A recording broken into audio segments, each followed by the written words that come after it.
Hello everyone, welcome to JRF coaching वाला। कैसे हो आप सब? बढ़िया।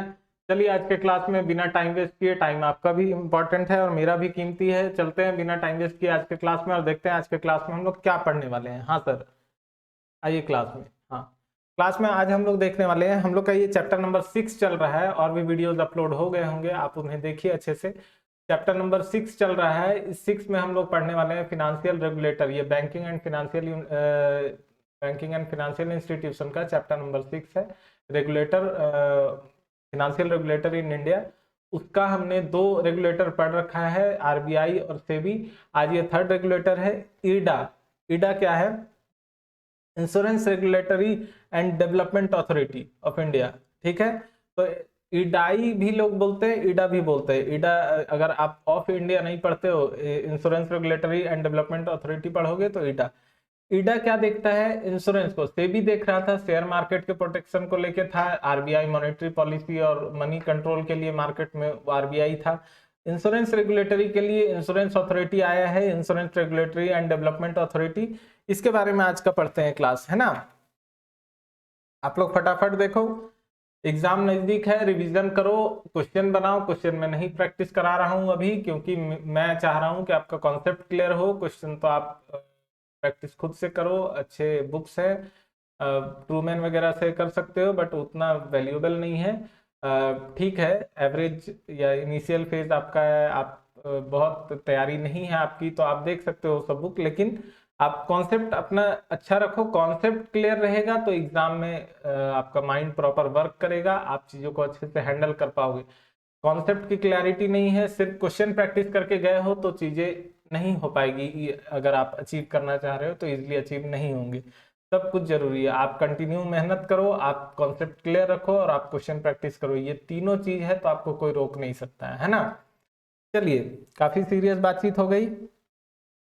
अब ईडा का क्या है? The insurance regulatory and development authority of India is statutory independent and apex body. Apex body कहने का क्या मतलब है? क्योंकि एपेक्स मतलब कि ये रेगुलेटर है, इसके ऊपर कोई नहीं, वो बातें हो जाती है। Apex body means rule regulation ये बनाएगा, बाकी लोग फॉलो करेंगे। तो इंश्योरेंस फील्ड का ये एपेक्स बॉडी है।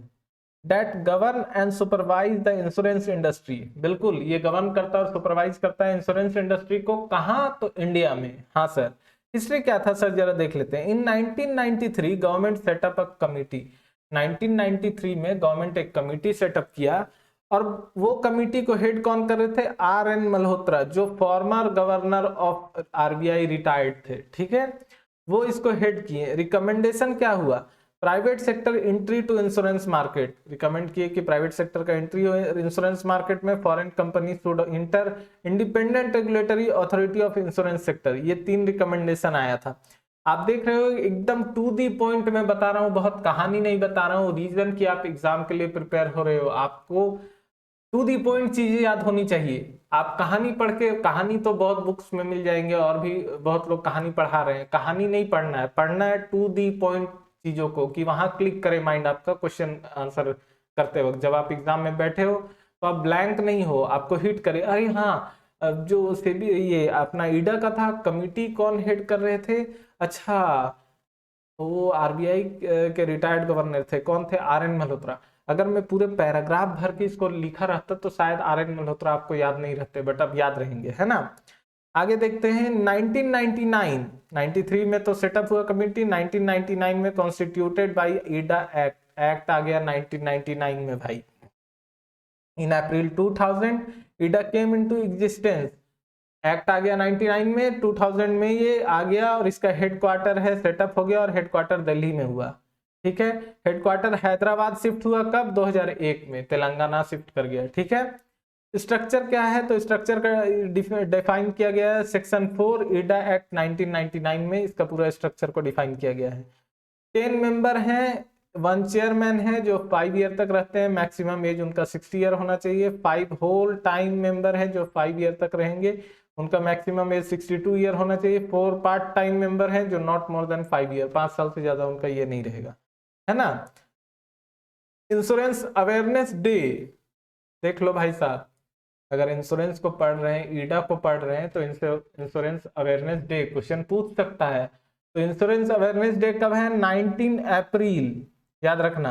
इंश्योरेंस अवेयरनेस डे है 19 अप्रैल, और ग्लोबल लेवल पे, ये तो इंडिया पे है, ग्लोबल लेवल पे कब है? 28 जून। ये चीजों को याद रखना भाई, सिंपल सी बात है ना। आगे बढ़ते हैं। Following are the duty, power and function of insurance regulator. क्या क्या ड्यूटी, पावर और फंक्शन है इंश्योरेंस रेगुलेटर का? Issue certificate of registration, renew, modify, withdraw, suspend और कैंसल द रजिस्ट्रेशन। इतना अथॉरिटी है भाई कि सर्टिफिकेट ऑफ रजिस्ट्रेशन इशू कर सकता है, आपके सर्टिफिकेट को रीन्यू कर सकता है, मॉडिफाई कर सकता है, विदड्रॉ कर सकता है, सस्पेंड भी कर सकता है और कैंसल भी कर सकता है रजिस्ट्रेशन आपका, है ना। Protect the interest of the policy holder, से भी इंटरेस्ट ऑफ द इन्वेस्टर है, प्रोटेक्ट करता है। ये इंटरेस्ट प्रोटेक्ट करता है पॉलिसी होल्डर का। कभी कभी आप देखोगे कि आप पॉलिसी लिए, जिस चीज के लिए, अगर आपका कोई मेडिकल पॉलिसी है, जब आपको सच में मेडिकल इमरजेंसी हुई तब पॉलिसी में आपको बताएंगे कि नहीं नहीं आपका थोड़ी यहाँ पे हो पाएगा, आपका ये बीमारी के लिए सिर्फ था ये पॉलिसी। और जब बेच रहे होंगे तो बोलेंगे अरे भाई साहब कुछ भी आपको हो जाता है ना, ये पॉलिसी आपको बचा लेगी। जब आपको सच में कुछ हो रहा है तब पॉलिसी आपको याद दिलाएगा रूल्स, नॉर्म्स। तो ये चीजें तो हमारी भी गलती है कि जब हम कोई पॉलिसी लेते हैं तो जैसा वो अपना कौन है घर के रिश्तेदार के कोई आ जाते हैं पहचान वाले, मम्मी की कोई पहचान की आंटी आ जाएंगी, बेटा एक पॉलिसी करा लो, ऐसे है वैसे है, इसमें बहुत बेनिफिट है, ये वो सिखा पढ़ा देंगी, आप पॉलिसी ले लेते हो। जनरली पॉलिसी लोग इसी तरह लेते हैं, रिलेटिव या जान पहचान के कोई पॉलिसी कराते हैं उनसे ले लेते हैं। वो आपको बहुत डिटेल में नहीं समझाते और आप भी आंख बंद करके एकदम ब्लाइंड ट्रस्ट, पहला प्यार वाला ट्रस्ट आपको हो जाता है एकदम, ये तो जाएगी ही नहीं कभी जिंदगी से, सबसे पहले वही जाएगी। तो वो अभी इधर आते हैं, पढ़ते हैं। तो सीन क्या है कि जब आप एकदम कुछ जाने समझे नहीं पॉलिसी ले लिए, आप वहां जाओगे, आपको पता चलेगा जब सच में कुछ इंसिडेंट्स हुआ आपके साथ, आप बीमार हो या कुछ हो, आपको वो क्लेम नहीं हो पाता है। क्यों नहीं हो पाता है? 10 नया नया रूल आपको बताया जाता है, देखिए ये था, आपको साइन करके दिए हैं, 10 पेपर में आंटी साइन कराई थी, आप कर लिए, आपको हो गया, लेकिन उस वक्त पढ़े नहीं। अब आपको अभी दिखेगा अरे, तो उस वक्त आपको फील होगा कि ये बेकार ही में इंश्योरेंस लिया था, ये सब फालतू चीज है। तो ये अभी की सच्चाई है। बट पहले क्या होता था कि कमिटमेंट कुछ और होते थे और वो फुलफिल नहीं किया जाता था। अब इंश्योरेंस कंपनी इतनी बड़ी है, आप किस किस से लड़ोगे? वो बोलेगा उस चेयर पे जाइए, उस टेबल पे जाइए, वो बोलेगा उस सर से मिलिए, उस मैम से मिलिए, लास्ट में आप थक हार के छोड़ देते थे। तो उससे बचाने के लिए इडा आया है। लेकिन अभी जो जो करंट प्रॉब्लम है वो आप लोग भी ध्यान दीजिए, कभी भी पॉलिसी लेते हैं, किसी भी डॉक्यूमेंट को आप साइन करते हैं उसको जरूर अच्छे से पढ़िए फिर साइन कीजिए, चाहे आप कितना भी बिजी हैं, है ना। आगे आते हैं। स्पेसिफाई, और वो पहला प्यार वाला सीन को भूल जाना, पढ़ाई याद रखना। वैसे पहला प्यार भूल नहीं सकते हो, कोई बात नहीं। Specifies code of conduct, code of conduct specify करता है qualification, practical training for insurance intermediary and agent, है ना। Also specify code of conduct for surveyor's and loss accessories, सबका कोड ऑफ कंडक्ट ये करता है। Promote efficiency in conducting insurance business, insurance business को conduct करने के लिए जो एफिशिएंसी है उसको प्रमोट करता है। प्रमोट करता है एंड रेगुलेट करता है firm that deals in the insurance and also री इंश्योरेंस बिजनेस, ये उन लोग को भी प्रमोट और रेगुलेट करता है जो डील करते हैं इंश्योरेंस में और री इंश्योरेंस में। Calls for information, conduct and inspection, inquiries and also investigate all the related party of insurance business, ये इंफॉर्मेशन का कॉल फैसिलिटी भी अवेलेबल कराया है, इंस्पेक्शन का भी फैसिलिटी है, इंक्वायरीज का है, इन्वेस्टिगेट करने का है, इंश्योरेंस रिलेटेड कोई भी चीजों का, ठीक है। Control and regulate the rates, terms and condition of insurance policy, ये कंट्रोल करता है, रेगुलेट करता है रेट को, टर्म को, कंडीशन को, बोलते हैं ना टर्म एंड कंडीशन, पढ़े बिना हम कर लिए, टर्म कंडीशन को यही रेगुलेट करता है और फॉर्म करता है। IRDA specifies the format of book keeping, ये स्पेसिफाई करता है किस फॉर्मेट में बुक कीपिंग होगी। Regulate the investment of fund by insurance companies, insurance companies का इन्वेस्टमेंट फंड को भी रेगुलेट करता है। Also regulate and maintenance of margin of solvency, margin of solvency को रेगुलेट करता है। Resolve dispute between insurers and intermediaries of insurance intermediaries, बिल्कुल बोले ना चाची आंटी ये सब से आप करा लिए हो, फिर आप जाके उससे लड़ रहे हो, आप कराए आप क्यों नहीं दिला रहे हो, ये वो है, तो झगड़ा हुआ, एकदम दो दो लाठी हो गया। इस डिस्प्यूट को भी ईडा सॉल्व करता है। ठीक है। Supervise the functioning of tariff advisory committee, supervise करता है टैरिफ एडवाइजरी कंपनी के कमिटी के फंक्शनिंग को। Also specify the percentage of premium income of the insurer, premium income जो परसेंटेज है इंश्योरर का वो भी स्पेसिफाई करता है। Specify the percentage of life and general business insurance business, that is insurer will do the rural और social sector, ये भी परसेंटेज स्पेसिफाई करता है लाइफ और जनरल इंश्योरेंस या बिजनेस का, जो इंश्योरर रूरल और सोशल सेक्टर के लिए है। ठीक है।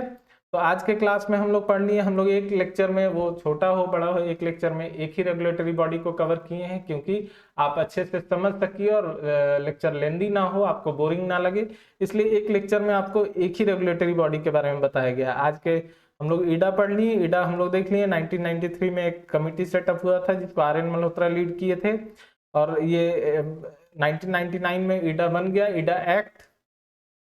1999 में अप्रैल 2000 में ईडा केम इनटू एग्जिस्टेंस, हेडक्वार्टर हो गया न्यू दिल्ली। फिर ईडा का जो स्ट्रक्चर है वो सेक्शन 4 ईडा एक्ट 1999 में बताया गया है। हैदराबाद तेलंगाना शिफ्ट हो गया हेडक्वार्टर 2001 में।